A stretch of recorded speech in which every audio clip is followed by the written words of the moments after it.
Okay, let's start from the premise that no one actually dies, right? I want you to operate from the premise that your body is just a vehicle and you are, in a sense, in your true form, a non biological intelligence, right? In order for you to need an avatar, in order for you to need a body to operate in this world, you would have to be a non biological intelligence. So, what we call consciousness, what we think of as consciousness and the collective consciousness, these are words basically describing the same thing, a non biological intelligence. Now, in the last episode of your One Black Friend podcast, I talked about aliens being from other dimensions. And towards the end of the episode, I specifically discussed what we perceive of as God. And what I postulated was that could entities that present themselves as God and have presented themselves as gods throughout human history be a species, a different species, different from our collective consciousness, from a different dimension or occupying a different dimension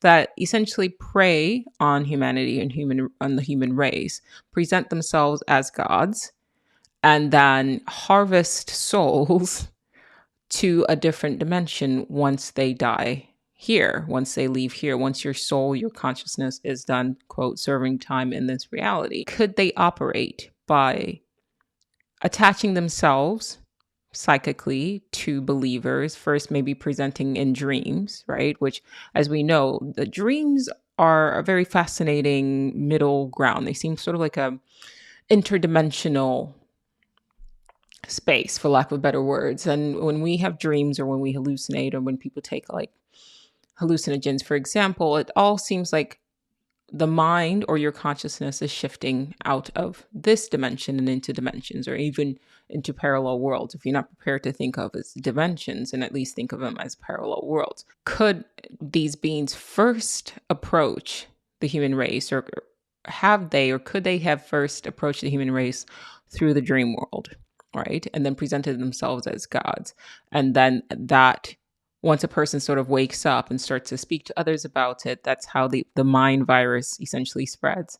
And then a collective belief in these entities allows these entities to take form, to take shape in our reality. Imagine that we have a non-biological intelligence that present as gods, and their function is to harness and harvest energy, right? We have talked about and we continuously talk about that everything is energy, that we are energetic beings. But I don't think a lot of people sit and think of what that means, because anything that is energy has to be energy for something, right? Energy can't be created or destroyed, only modified. So if something can essentially harness and harvest our consciousness.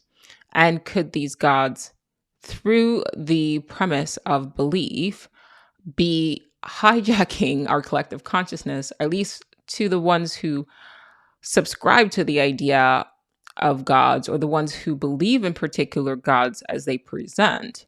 Could they be harvesting and harnessing souls for the afterlife to be energy to them in a different dimension once they leave this world, this reality? It sounds completely mad, but what if it's not? If there is some sort of truth, even a speck of truth, this might be worth listening to. I wanted to call this episode I Don't Want to Go to Your Heaven. And what the reason why is because I do think that anything that can be conceptualized or imagined can and does exist somewhere, right? Like if you think about it like dreams, when we dream, I don't think we're just creating things out of thin air. Case in point, I had the weirdest dream last night where I was in this reality where people had pets and their pets had been genetically modified to grow fruit on their body. And they were free range pets. They were well trained. It was part of their culture, part of their society. And you would have like dogs running around, but instead of fruit, they would have things like eggplant on their body or grapes or like blueberries. And I remember sitting in a cafe having a conversation with this lady. And I said, "Don't you find that strange?" So I was still myself from this reality because I was semi-lucid in the dream, but I found the whole thing a bit odd. And I said, "Why would you guys genetically modify animals to do things that they don't naturally do?" And they said, "Well, we have a mastery of DNA. And so we can essentially do anything we want, but this takes care of the hunger problem. And instead of human beings walking up to trees and grabbing fruit, if you have animals, as you go to pet them, they're also carrying fruit. they can also, as they flourish or run around, as the fruits drop from their bodies, they can also plant seeds and plant trees. Now, I have never in my waking life even conceptualized something like that, right? Where you could say that my dream is just a reflection of something that I experienced in my waking life. That is not accurate. That is not, I've never had that thought at all. I mean, you could say that my mind generated that, but based on what? Please tell me, have you ever heard of such a concept? It's so far-fetched and so insane that I can't even say, oh, I was watching something having to do with fruit and pets, and somehow my brain meshed that up. And even in the dream, I remember talking to the lady in the dream and saying, like, this is insane. Like, what if I grew fruit from my body? Would you eat fruit from me? And the lady was like, no, that would be disgusting. And so she didn't connect that was weird, because culturally it was normal for animals to grow fruit. But the idea of humans sort of being treated in the same way was odd to her. But the point of me telling you that weird dream is that that's not something that I consciously generated. I don't even think I unconsciously generated that. And considering the fact that there was part of me that was lucid in the dream, I suspect that my consciousness, in my true non-biological form, may have traveled to another dimension where this was real, or as real as something like that can be, as real as a dream can be. Now, 2 videos prior to this one, I did posit the idea that what if we are the thought forms? What if we are the tulpas that are existing in the mind of somebody else? And that lucid dreaming is us sort of hijacking their world and their lives. And then the counter to that is that what we think of as the internal monologue might be them attempting to affect change in this dream world. Once again, if you haven't had a chance to check out those videos, please do. We talk about really fun stuff here. But to go back to the idea of heaven and there being more than one heaven, I think that as some believers, in whatever religion, they believe that their religion is the right true religion. They believe that their God is the right true God, and then there's only one heaven and there's only one hell. But what if there's more than one? Because if you get a collective of human beings who have the ability, we know that the mind is a powerful thing. So a collective of human beings has the ability to make mind into matter, to materialize things, right? It's there, existing. If it can be conceptualized, then it is there somewhere, right?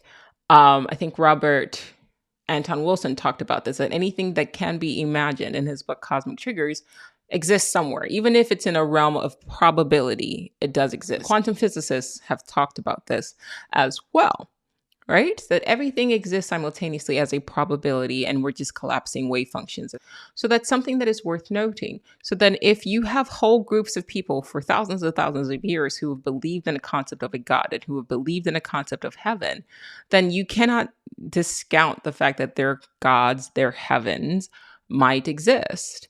And the way you get to, or get the keys to that heaven, is by what you believe, right? So there are people who've had, like, after, let's say, near-death experiences, where after they've returned, they have said, like, I saw, God and the angels, and were meant to take from that somehow that was the afterlife. But then you have people from other religions who have different experiences of the afterlife that fall in tune with what they believe in. That leads me to believe that there's got to be more than one afterlife. Not only that it's not an afterlife in the sense of just this final place. It's just another realm. If you perceive this reality, this world, as a realm, then it wouldn't be far-fetched to think that there are other realms that you can exist in after your experience here has expired. Like, I don't think that that's far-fetched. It would take a bit more of an open-minded approach to how we perceive reality and how we understand this world specifically. But if you can dream of different worlds, then I think that you can also exist in different worlds, particularly once you're done here. I had a couple comments a few videos ago of people saying that when they lucid dream, they also return back to the same world time and time again every night. I've also mentioned in the past episode of the podcast where people who have, like, experiences with DMT seem to be reporting back to the same world. Albert Einstein said that reality is an illusion. It's a dream, albeit a persistent one. But if you have persistent dreams, then couldn't that be another type of reality?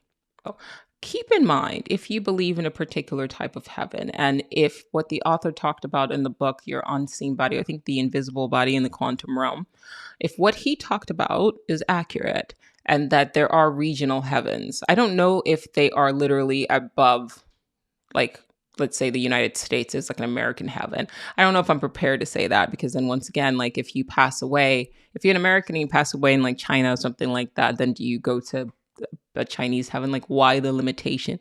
That doesn't make sense to me. But I do like his thinking, like I said.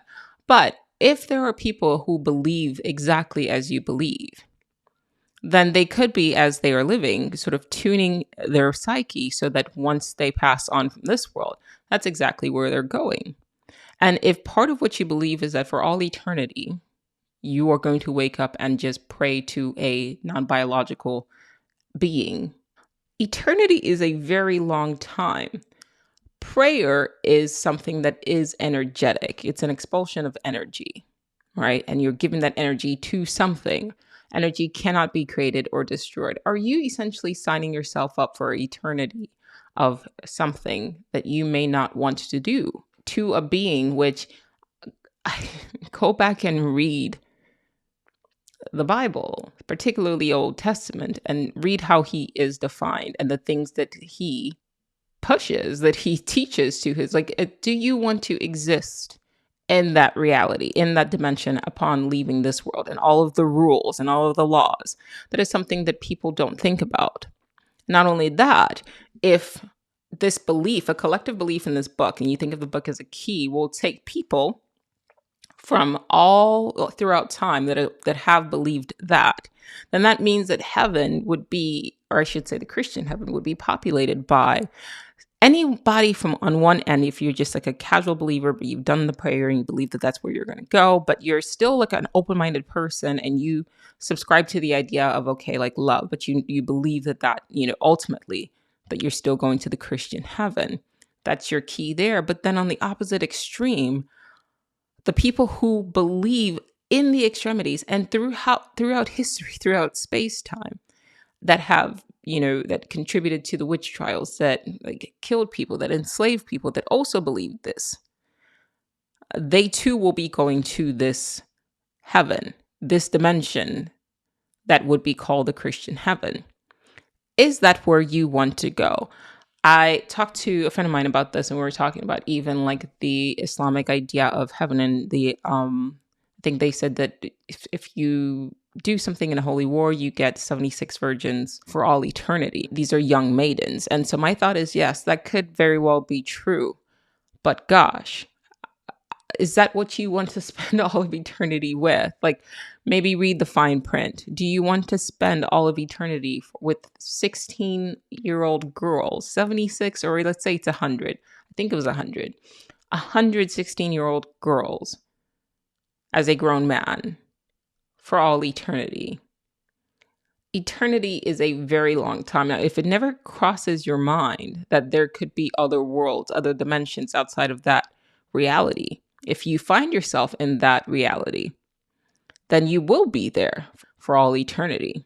But to seg it back to the idea of reincarnation, I've seen a lot of helpful videos out there where people talk about, should you find yourself at a end of life recall and you're shown your life and you're told to go back, go in the opposite direction, don't go towards the light, because reincarnation is a trap and you just end up kind of getting stuck in this cycle, in this reality, in this world over and over again.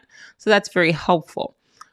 And I think more and more people should be talking about that. But I also think that you can build up to that with this idea that we are living in a multidimensional reality world, multiverse. I don't know what we want to call it, but existence itself is multidimensional. There are infinite realms, infinite realities, or at least as close to infinite as the mind in its present state can conceptualize. So if you're not thinking, or you're not opening your mind to the possibility of that, okay, you have access to all of these things, you're essentially limiting yourself to just one experience. And so knowing that anything is probable and that all realities exist simultaneously as probabilities awaiting your consciousness to explore, or awaiting collapse by your consciousness, It's something worth thinking about, at the very least, even if it's just food for thought.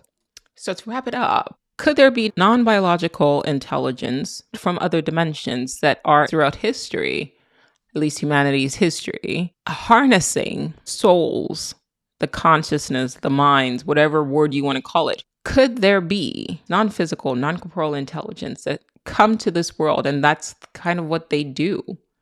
There's a great book I'm reading now, Dimensions by Jacques, Vallée, and he talks about how, like, throughout human history, at least recorded history, there have been entities that sort of repeatedly show up. He ties in UFOs to fairies, gnomes, dwarves, fays, and all these other sort of non-physical beings, or at least they present as non-physical to us. He ties them all up together.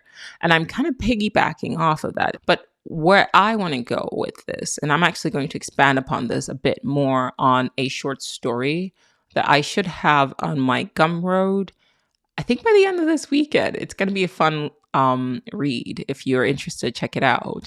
But I'm going to write a story where I talk about where the DNA comes from, who we are, how we got here, and what this world is, and the intelligence behind this world. And I'm going to talk about non-physical entities and what that could be, and non-biological intelligence that present as gods.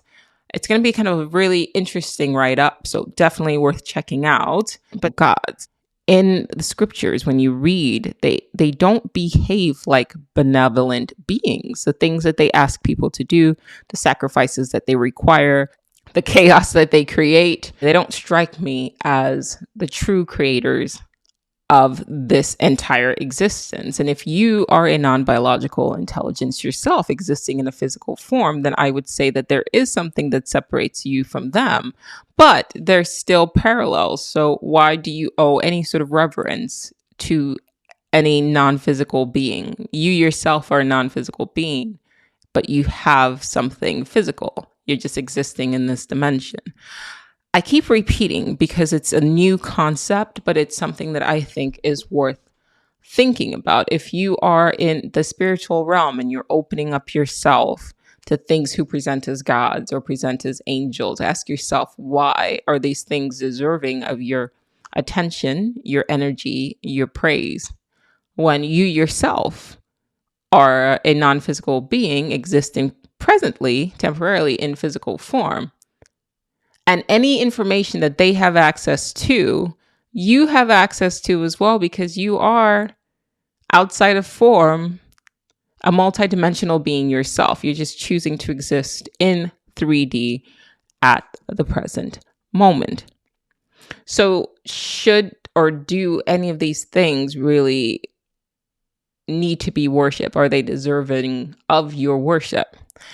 And even when you see or you talk about UFO presentations, there's a lot of fear around these things. But the only thing that they seem to have above the human race is that because they're non-physical, they aren't bound to the same laws of physics that we are while we exist in this form. They also have access to knowledge that we don't have while restricted by the brain. Remember, the brain performs a limiting function on awareness and consciousness. But to bring it all full circle, it is imperative to be mindful of what beliefs you allow to crystallize in your mind and that you take outside of this world with you when it's time for you to pass on. Because if you believe in reincarnation, then you might find yourself back here. If you believe that it's a trap, then you might find yourself back here. If you believe that you can leave and that there is a way to exit it, then absolutely work on that. If there is a trap of reincarnation, a reincarnation cycle that you're hearing more and more people talk about, I think it's worth asking yourself, okay, why is that happening? Is ignorance being exploited? Is a lack of awareness while we're existing in this form also being exploited? Is there a reason why we fear and venerate non-physical entities, even though simultaneously we hold this concept of existence past death, right? Like there are people who have near-death experience, out-of-body experiences, all of that. And they know on some level that they're not physical, but yet they're still moved by spiritual beings who speak to them and ask for them to be worshipped, right? There are people who open themselves up to these things. These are just all concepts that I think are worth exploring. But ultimately, at least for this shorter video mini podcast, I wanted you to think about eternity and what that looks like based on what your present beliefs are. Are there more than one heaven? If you think of heaven as just another dimension or even another universe, absolutely. Are there non-physical beings that are present in this reality? I believe so. I mean, you hear people talk about shadow selves and you hear people talk about UFOs and have encounters with ghosts and spirits. You can say that they're all crazy or that they're speaking to something happening. I'm not prepared to dismiss them all as crazy. There's been a lot of credible evidence of people perceiving things beyond physical form. Not to mention, once again, dark matter is imperceptible while a soul or consciousness exists in this vehicle. This vehicle, the human body, is not capable of perceiving dark matter. So even if we live in a society where people are encouraged to completely discount anything that is not material matter, material being an operative word, if scientists, physicists are aware that there is dark matter that we cannot perceive, then there's a contradiction there within itself. You can't tell me to discount things that I cannot see while also saying that, yes, dark matter exists and it's not necessarily invisible, it's just imperceptible to us. Something absolutely to think about. All right, thanks for watching.